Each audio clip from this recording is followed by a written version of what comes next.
Министерот за дигитална трансформација Стефан Андоновски изјави дека оптимистичко сценарио за укинување на роамингот меѓу Европската унија и земјите од Западен Балкан е тоа да стапи на сила од 1 јануари 2027 година.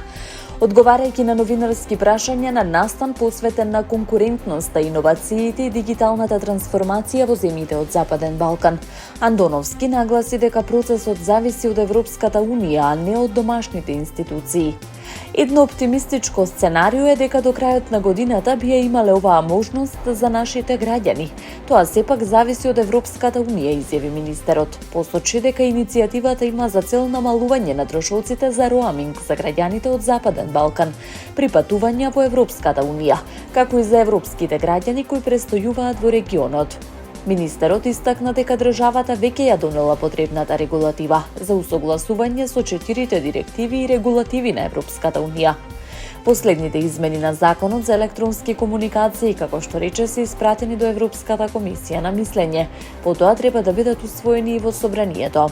Во меѓувреме Европската унија започнува преговарачки процес со земјите од Западен Балкан, а Македонија веќе ги номинирала своите представници.